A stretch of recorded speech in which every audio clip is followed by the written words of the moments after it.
Muy buenas tardes, mis amados hermanos, Dios los bendiga, sean todos bienvenidos a nuestro estudio. Hoy vamos a iniciar un libro nuevo, el libro del profeta Abdías. Abdías, cuyo nombre significa el siervo del Señor, es un profeta, podríamos decir que es un profeta anónimo. Es prácticamente nada lo que se sabe de Abdías, excepto que escribió el libro de la profecía de Abdías, que trata sobre la profecía contra Edom, Esaú. Edom es el pueblo que desciende de los lomos de Esaú, los edomitas y los israelitas, siendo hermanos. Jacob y Esaú fueron enemigos, siempre fueron enemigos, y vamos a encontrar en este capítulo una sucesión de cosas que llevan a la ruina. Y desafortunadamente muchas veces hasta nosotros terminamos en una ignorancia sobre los juicios de Dios y sobre las cosas y de la manera como Dios ejecuta sus juicios y hace justicia en la tierra. Así que vamos a orar para iniciar nuestro estudio. Maravilloso Dios, Dios de misericordia, gracia. Delante de ti venimos, Padre Santo, pidiendo, Señor, sabiduría, entendimiento y revelación en tu palabra, rogándote, Padre Celestial, que nos ayudes a entender cada día más acerca, Señor, de las cosas que escribiste, de cómo dejaste, Señor, un manual, una guía, Señor, para que entendamos, Señor, tu mente, tu corazón, tus pensamientos, tus juicios, Señor. Danos, Señor, la capacidad de comprender que tu palabra, Señor, revela tu voluntad perfecta. Y ayúdanos, Señor, a ser hacedores de tu palabra y no solamente oidores de ella, Señor. Oramos pidiéndote que nos bendigas y que nos llenes de tu divina gracia y que nos des, Señor, la capacidad, Señor, de entender el porqué de cada cosa que tú haces, el por qué tú mandas algo y debido a que ese algo, ¿por qué es tan relevante y por qué es tan importante? Porque si tú lo dices, Señor, es porque realmente es importante. Bendícenos, Padre Celestial. Oramos rogándote, Señor, por esta epidemia del coronavirus, Señor, esta pandemia, precioso Dios, que la pongas en control, que tengas misericordia, Señor. Realmente esto es un juicio de Dios. Y lo más terrible no es el coronavirus. Lo más terrible es que si esto es como parece ser y efectivamente es un juicio de Dios, quiere decir que vendrán muchos juicios más. Cuando Dios inicia algo, lo termina. Y desafortunadamente tenemos un juicio y posiblemente muchos más porque la tierra está llena de maldad. El hombre se corrompe y la forma como Dios ha tenido siempre de juzgar el pecado es por medio de castigos. ¿Por qué? Porque cada uno recibirá lo que se merece. Pedimos, Señor, misericordia, rogamos por perdón, Señor, ten misericordia de cada uno de nosotros y ayúdanos a comprender, Padre Celestial, que efectivamente eso es un llamado de atención que nos has puesto en nuestras casas, que prácticamente nos estás diciendo de una manera tan clara: arréglate, mejórate, compórtate, obedéceme, témeme. Mire que la muerte puede pasar por frente de tu casa, tocar tu casa y matarte. Ayúdanos, Señor, a entender que realmente la muerte nos está acechando y la vida nos está guardando en ti si obedecemos tus mandamientos. En tus manos encomendamos nuestra vida, oh precioso Dios. Pedimos tu bendición en el nombre de Cristo Jesús. Amén. Libro de Abdías, uno de los profetas menores del Antiguo Testamento, capítulo único. La fecha del libro de Abdías no está claramente identificada en la Biblia, solo hay posibles teorías. Así que vamos a iniciar de una vez. Dice: visión de Abdías. Jehová el Señor ha dicho así en cuanto a Edom. Hemos oído el pregón de Jehová y mensajero ha sido enviado a las naciones. Levantaos y levantémonos contra este pueblo en batalla. Tenemos acá ¿quiénes eran los edomitas? Ya lo dijimos, eran los descendientes de Esaú. ¿Quién fue Esaú? Es un hombre muy materialista, muy común, muy carnal, muy simple. Un día Esaú tuvo hambre, regresó de una cacería frustrada y como no cazó nada, no tenía que preparar ni que comer, encontró a su hermano Jacob y Jacob le negoció la primogenitura.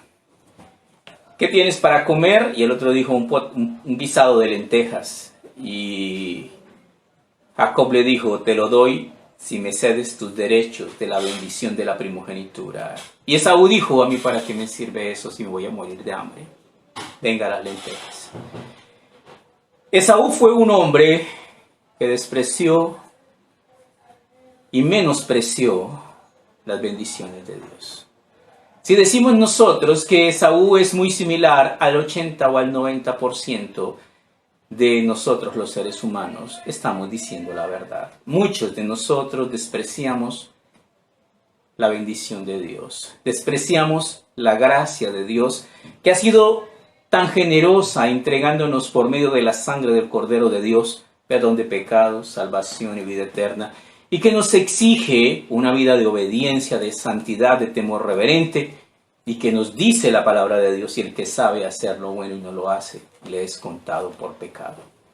Dios quiere que nosotros aprendamos a vivir una vida de obediencia, una vida de rectitud, una vida de santidad, pero muchas veces el problema está en que nosotros no queremos vivir esa clase de vida. Al final, el juez dictará sentencias sobre la base de los hechos y cada uno recibirá el justo pago por sus hechos. Entonces lo que encontramos acá en este versículo 1 es que Dios dice, muévanse en batalla, reúnanse en ejércitos, es tiempo de destruir a una nación pecadora. Y entonces uno diría, ¿y por qué Dios destruye naciones? Por el pecado. Tenemos conceptos muy diferentes frente a Dios acerca del pecado. Para nosotros el pecado no es lo que el pecado es para Dios. Para Dios no hay una toxina, un veneno, no hay una infección, no hay nada más peligroso, horrendo, sucio, denigrante que el pecado. Para nosotros el pecado no lo vemos tan así.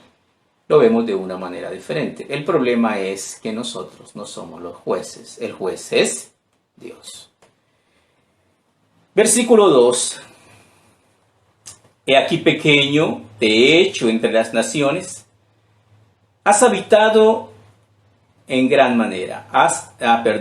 Estás abatido en gran manera. Aquí Dios le dice, he aquí pequeño te he hecho entre las naciones.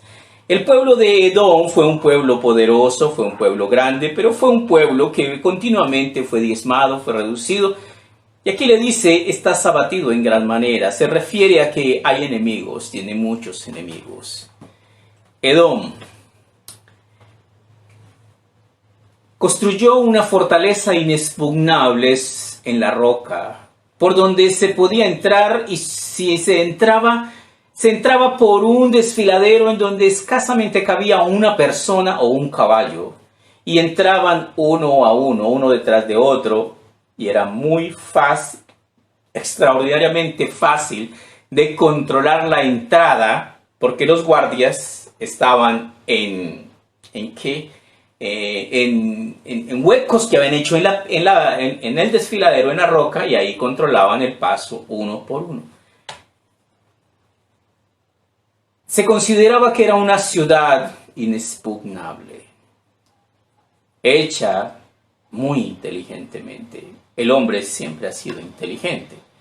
No solamente esto, Edom llegó a ser el primer banco del mundo, era tan confiable, tan seguro, que mucha gente llevaba sus tesoros al templo o a la ciudad de Edom, o al templo de Sela, o a la ciudad de Petra, en el desierto.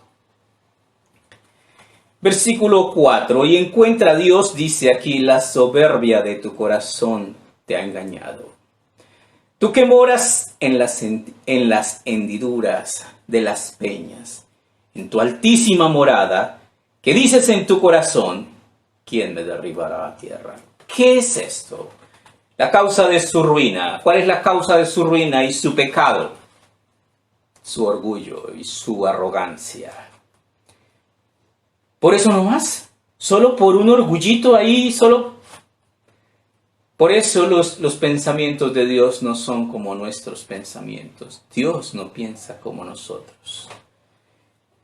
El pecado del orgullo es un pecado impresionantemente grande ante los ojos de Dios. En el libro de Ezequiel, capítulo 28, vamos a Ezequiel. En Ezequiel 28 nos viene a hablar acerca de Satanás. Y hablándonos acerca de Satanás, Ezequiel 28, 17 dice lo siguiente. Se enalteció tu corazón a causa de tu hermosura, corrompiste tu sabiduría a causa de tu esplendor, yo te arrojé por tierra, delante de los reyes te pondré para que miren en ti. ¿Cuál fue el pecado de Satanás? Orgullo. ¿Cuál es el papá de los pecados? Orgullo.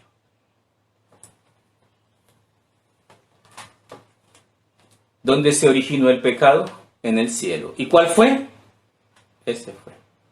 Y ese es el orgullo. ¿Qué debemos entender en cuanto al orgullo que nos lleva a creernos más de lo que somos y a tener una falsa confianza y un falso concepto sobre nosotros mismos? Versículo 3, lo vuelvo a leer. La soberbia de tu corazón te ha engañado. Tú que moras en las hendiduras de las peñas, en tu altísima morada, que dices en tu corazón, ¿quién me derribará a tierra? ¿Quién me podrá conquistar? Yo soy inexpugnable. Aquí no me llega nadie, tengo mucha gente, estoy muy bien resguardado. Lo que la gente no entiende es que no hay un lugar en donde Dios no pueda meter la mano.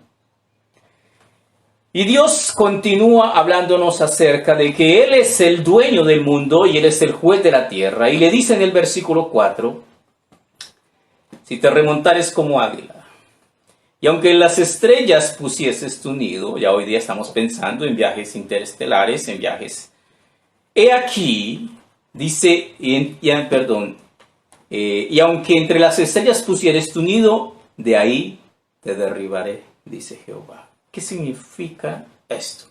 No hay ningún lugar. Y no hay ninguna persona. Absolutamente nadie está exento del juicio de Dios. Todos seremos juzgados. De allí te derribaré, dice Jehová. Si ladrones vinieran a ti, o robadores de noche, ¿cómo ha sido destruido? Significa que la gran ciudad de Petra, inexpugnable, hoy día es una ruina, vacía y sin morador. ¿Por qué? Porque Dios dijo que así debía ser, y así fue.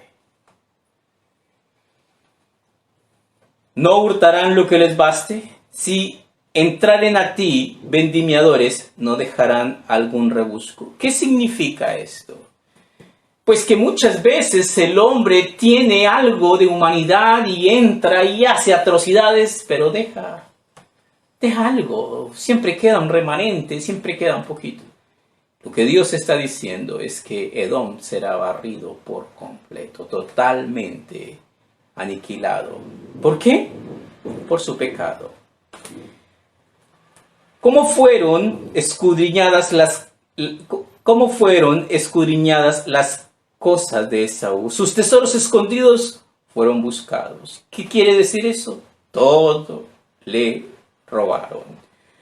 Por ahí dicen: lo que por agua viene, por agua se va. Libro de Proverbios, capítulo 6, versículo. Proverbios 6, 16. Libro de Proverbios, capítulo 6, versículo 16. Leemos en Proverbios 6, 16, dice lo siguiente: 6 cosas aborrece Jehová, y aún 7 abomina su alma. Y empieza: los ojos altivos. ¿Qué son los ojos altivos? El orgullo, la lengua mentirosa, el decir mentiras, las manos derramadoras de sangre inocente, el corazón que maquina pensamientos inicuos, los pies presurosos para correr al mal, y el testigo falso que habla mentiras, y el que siembra discordia entre hermanos. Pues aquí están las 7 cosas, y entre la primera de las 7 cosas que leímos, 6 cosas aborrece Jehová, y aún 7 abomina su alma. ¿Cuál es la primera? Los ojos altivos. ¿Qué son los ojos altivos? Orgullo. Dios quiere que nosotros aprendamos a ser humildes y aprendamos a ser sencillos, pero desafortunadamente muchas veces somos duros de aprender. Libro de Santiago en el Nuevo Testamento, Santiago capítulo 4, versículo 6, Santiago 4, 6. Y en Santiago 4, 6 leemos lo siguiente, dice: pero Él da mayor gracia, o sea que Dios da una abundante gracia, por eso dice, Dios resiste a los soberbios y da gracia a los humildes. ¿Qué significa esto? Significa que Dios es paciente para con los soberbios, orgullosos, altivos, porque algún día les va a llegar su hora de llegar al juicio de Dios. Dios resiste a los soberbios y que nos dice y da su gracia a los humildes. Dios quiere que nosotros seamos salvos por su divina gracia. Pero la gracia de Dios no es para los orgullosos, sino para los humildes. Proverbios capítulo 8, versículo 13, Proverbios 8, 13. Proverbios 8, 13. Dice Proverbios 8, versículo 13. El temor de Jehová es aborrecer el mal, la soberbia y la arrogancia, el mal camino. La boca perversa aborrezco. ¿Cuál es el mal camino? La soberbia y la arrogancia. Cuando yo soy soberbio y arrogante, ya escogí mi camino. Y mi fin es condenación y muerte. Por eso tengo que aprender a ser diferente. El versículo 7 dice: todos tus aliados te han engañado. Hasta los confines te hicieron llegar, los que estaban en paz contigo prevalecieron contra ti. Los que comían tu pan pusieron lazo debajo de ti. No hay en ello entendimiento. ¿Qué significa esto? Esta es la realidad de la vida y que muchas veces nos cuesta entender. ¿Cuál es? No hay nadie en quien confiar. Esa es la realidad de la vida. Dios quiere que nosotros aprendamos acerca de esta realidad y nos escribe en Jeremías 17, versículo 15. Jeremías 17, 15, y leemos allí en Jeremías 17, verso 15, lo que el Señor nos ha escrito hablándonos acerca del confiar. Jeremías 17, versículo 5, dice así: así ha dicho Jehová, maldito el varón que confía en el hombre y pone carne por su brazo, y su corazón se aparta de Jehová. Muchas personas confían en el compadre, el amigo, en el socio. ¿Quién lo robó? El compadre, el amigo, el socio. ¿Sí? Así ha dicho Jehová, maldito el varón que confía en el hombre y pone carne por su brazo y su corazón se aparta de Jehová. Será como la retama del desierto, que no verá cuando viene el bien, sino que morará en los sequedales, en el desierto, en tierra despoblada y deshabitada. Versículo 7. Bendito el varón que confía en Jehová y cuya confianza es Jehová. Entonces algunas personas me preguntarían, ¿entonces uno no debe confiar en la esposa? ¿En los hijos? Hay un orden. Primero, Dios. Confía en Dios. Y entonces el Señor te dará de su gracia para que confíes en alguien y para que ese alguien sea confiable. Pero la base principal de toda la construcción es Dios. Dios quiere que nosotros aprendamos a confiar plenamente en Él. Volvemos al capítulo 1 de Abdías, versículo 8. No haré que perezcan en aquel día, dice Jehová, los sabios de Edom, la prudencia del monte de Esaú. ¿Cómo así los sabios de Edom? Todavía la gente, los estudiosos, los intelectuales dicen cómo fue construida esta ciudad de Petra, de tal manera que la circulación del aire es perfecta. ¿Cómo es que se preservan los alimentos con la misma tecnología de la construcción de las pirámides de Egipto? ¿Cómo es que esta gente fue tan sabia? Sí. El hombre ha sido inteligente. No haré que perezcan en aquel día, dice Jehová, los sabios de Edom. Era gente muy sabia, era gente muy fuerte. La prudencia del monte de Esaú, tus valientes, oh Temán, serán amedrentados. Porque todo hombre será cortado del monte de Esaú por el estrago. ¿Qué significa esto? No va a quedar nadie, va a ser un corte terrible. Pero ¿qué es lo que Dios está diciendo acerca de esto? Que dejará testimonio, que va a quedar algo que decir. ¿Qué dice la gente hoy día de la ciudad de Petra? ¡Eso! ¡Qué maravilla! ¡Qué cosa! Pero ahí está, una ruina vacía. Ahora viene la segunda descarga del porqué del juicio, de la aniquilación del pueblo de Edom. Por la injuria a tu hermano Jacob, te cubrirá vergüenza y serás cortado para siempre. Ahora, aquí esto es muy importante. Se nos dice que efectivamente son hermanos, Esaú y Jacob. Pero las peleas entre hermanos son como cerrojos de alcázar. Significa que son a veces supremamente fuertes. Y tenemos acá la pelea de Esaú y Jacob. Aunque prácticamente Esaú se quedó con toda la herencia, sin embargo siempre odió a su hermano Jacob. Y sigue diciéndonos acá, ¿dónde vamos? Así aquí. Por la injuria a tu hermano Jacob te cubrirá vergüenza y serás cortado para siempre. El día que estando tú delante llevaban extraños cautivos su ejército y extraños entraban por sus puertas y echaban suertes sobre Jerusalén, tú también eras como uno de ellos. ¿Qué era? Él se aliaba con los enemigos de los judíos para causarles daño, negándose a aceptar que eran familia y que debía portarse como familia. Pues tú no debiste haber estado mirando en el día de tu hermano, en el día de su infortunio. No debiste haberte alegrado de los hijos de Judá en el día en que se perdieron, ni debiste haberte jactado en el día de la angustia. Ahora, Dios les está diciendo que yo veo todo. Eso es lo que Dios les está diciendo. Y también nos está diciendo exactamente lo mismo. Todo lo que ocurre sobre la faz de la tierra y en cualquier otro mundo, Dios todo lo ve, todo lo sabe.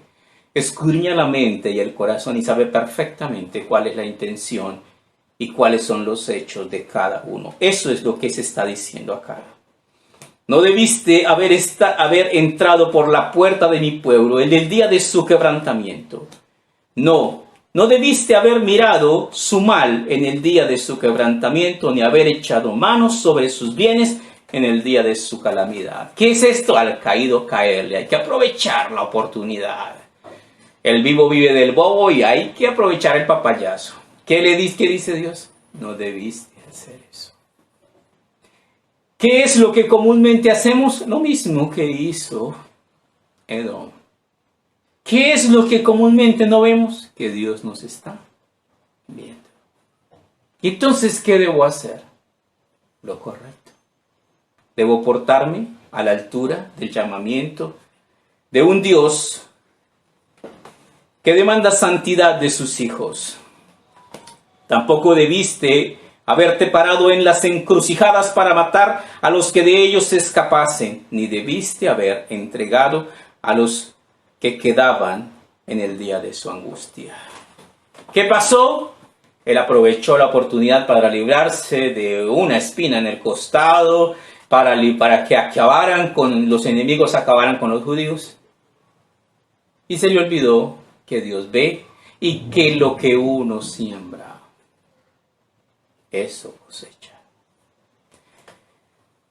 Y por eso Dios dicta sentencia de destrucción total sobre este pueblo que hoy día no existe. Y les da perfectamente, claramente, el por qué serán eliminados.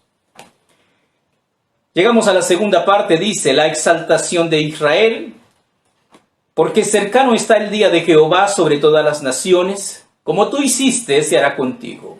Tu recompensa volverá sobre tu cabeza. Esa es la ley de Dios. ¿Cuál es la ley de Dios? Recibiremos lo que sembramos. De la manera que vosotros bebisteis en mi santo monte, beberán continuamente todas las naciones, beberán, engullirán y serán como si no hubiesen sido. ¿Qué quiere decir eso? Pasarán al olvido. Muchos pueblos, muchos grandes conquistadores hicieron un gran renombre, hicieron estruendo y después desaparecieron como nada. Mas en el monte de Sión habrá remanente que se salve. Y será santo, y la casa de Jacob recuperará sus posesiones. ¡Qué maravilloso es esto! Ellos fueron llevados por los babilonios 70 años cautivos, pero luego regresaron. Y Ciro hizo devolver las cosas de la casa de Dios que se habían llevado los babilonios hacia Jerusalén. Y es una noticia maravillosa. El pueblo de Israel ocupa un lugar importante en la mente de Dios. Libro de Zacarías, capítulo 12. Zacarías está antecito de Malaquías, otro profeta menor. Zacarías capítulo 12, versículo 2.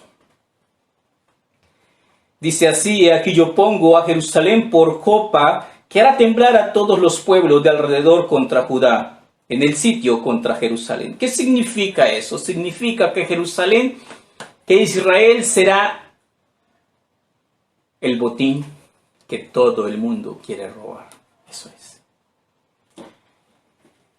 Dice el versículo 3, y aquel día yo pondré a Jerusalén por piedra pesada, a todos los pueblos, todos los que se la carguen serán despedazados, bien que todas las naciones de la tierra se juntarán contra ella.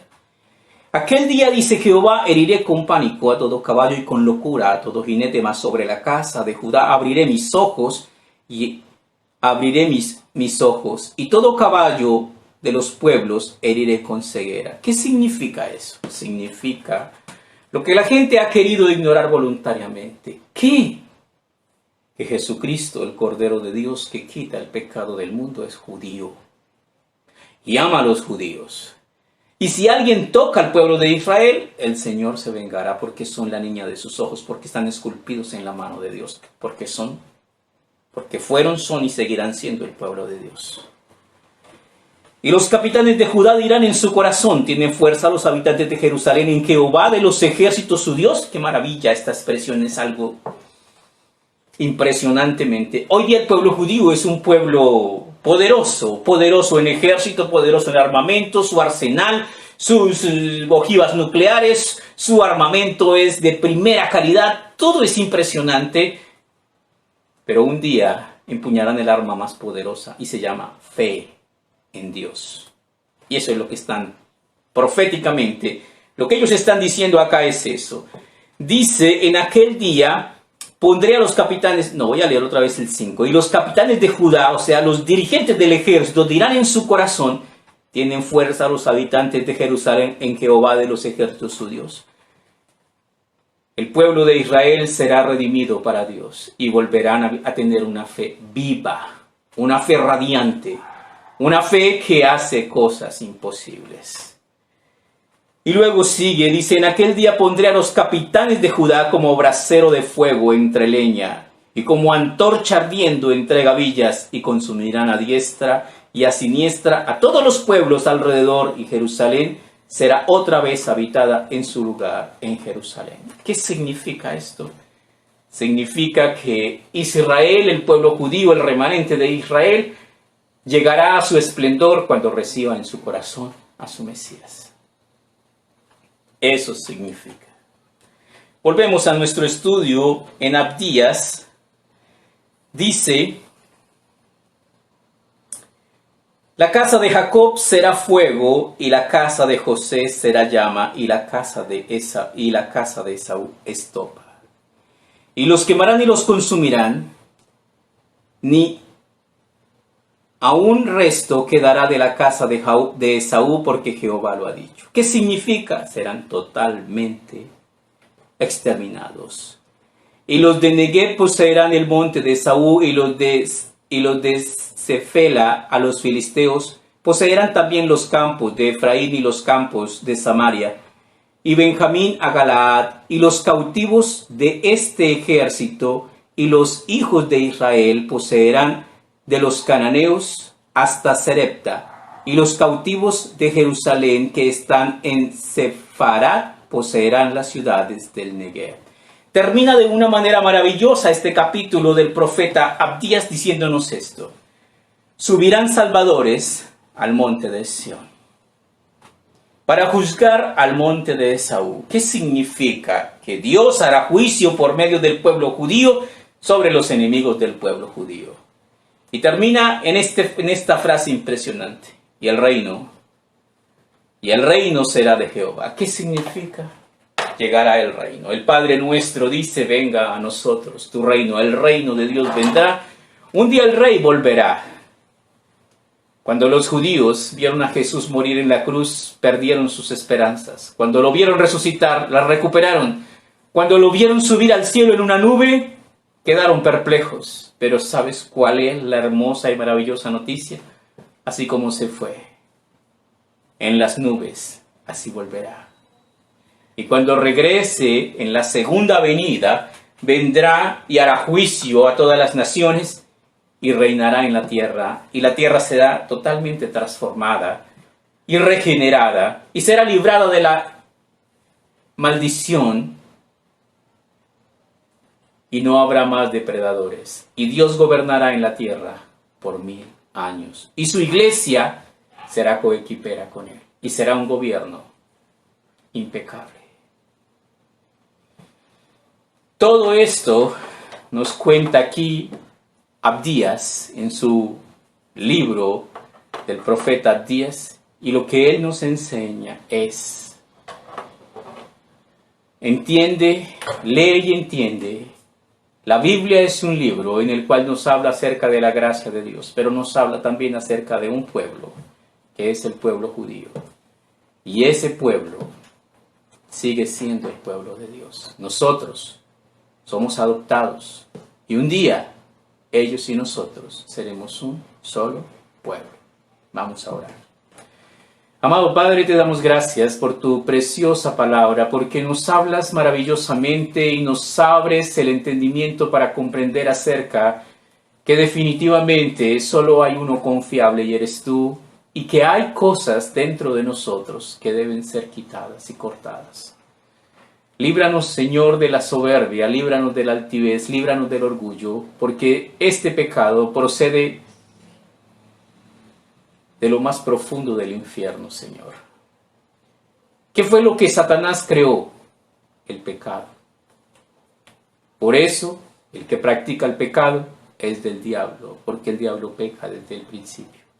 Para esto apareció el Hijo de Dios, para deshacer las obras del diablo, para llamarnos a una vida de santidad, de obediencia, a una vida, Señor, que se viva a través de una fe limpia. Bendícenos, Padre Celestial. Guarda, Señor, el tesoro de nuestra fe en ti, Señor. Guárdanos para la eternidad, para tu gloria, para tu cielo nuevo y tu tierra nueva, para tu nueva Jerusalén. Guárdanos, Señor.